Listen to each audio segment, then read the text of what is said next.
Halo Sobat Kompas TV, saatnya kita update lagi 3 berita terpopuler yang terjadi pada hari ini Rabu 15 Mei 2024 bersama saya Sinta Milenia di Top 3 News Kompas TV.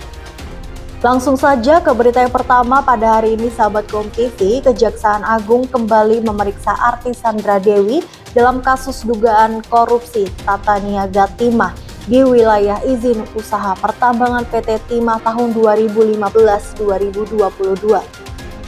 Panggilan pemeriksaan terhadap Sandra Dewi hari ini merupakan yang kedua kalinya setelah sempat dipanggil penyidik pada 4 April lalu. Pemeriksaan Sandra Dewi berkaitan dengan kasus dugaan korupsi tata niaga timah di wilayah izin usaha pertambangan PT Timah tahun 2015-2022 yang menjerat suaminya Harvey Muiz. Kasubit Kehumasan Puspenkum Kejagung Andri Setiawan mengatakan Sandra Dewi tengah diperiksa penyidik sejak pagi tadi. Kita bergeser ke berita selanjutnya, sahabat Kompas TV. Presiden Joko Widodo memanggil Wakil Dewan Pembina Partai Solidaritas Indonesia, Grace Natali, ke Istana Kepresidenan Jakarta. Grace tampak keluar dari istana usai agenda pengucapan sumpah pejabat negara. Ia mengaku Presiden memberi tugas kepadanya di pemerintahan. Ditanya lebih lanjut, Grace enggan membeberkan detail penugasan dari Jokowi. Ia mengatakan bertanya dulu pada Jokowi apakah hal tersebut sudah boleh diungkap ke publik. Ada pertemuan aja dengan Pak Presiden. Pertemuan dengan Pak Presiden. Bahas apa, Pak? Bahasnya ya ada deh yang bahas. Soal politik ya? Soal ada penugasan dari beliau. Wah, Buat Banpres. Iya. khusus dong Mbak? Atau gimana? Ya, Mbak Grace aja? nanti deh kalau udah bisa di-share. Saya izin dulu. Tapi ketemunya berdua aja Mbak tadi atau ada teman-teman PSI lain atau dengan siapa gitu? Enggak, tadi saya ada Pak Presiden, juga ada Pak Mensesnek.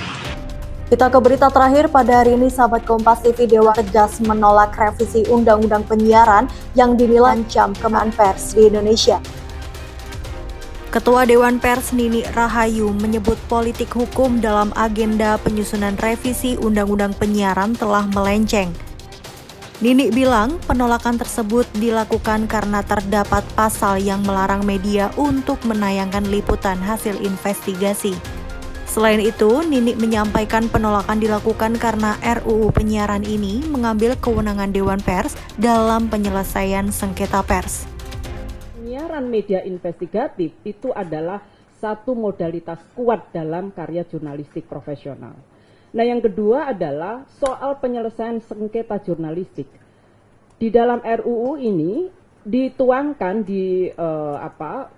penyelesaian itu justru akan dilakukan oleh lembaga yang sebetulnya tidak punya mandat penyelesaian etik terhadap karya jurnalistik. Mandat penyelesaian karya jurnalistik itu ada di Dewan Pers dan itu dituangkan dalam undang-undang. Oleh karena itu penolakan ini didasarkan juga bahwa ketika menyusun peraturan perundang-undangan perlu dilakukan proses harmonisasi agar antara satu undang-undang dengan yang lain tidak tumpang tindih.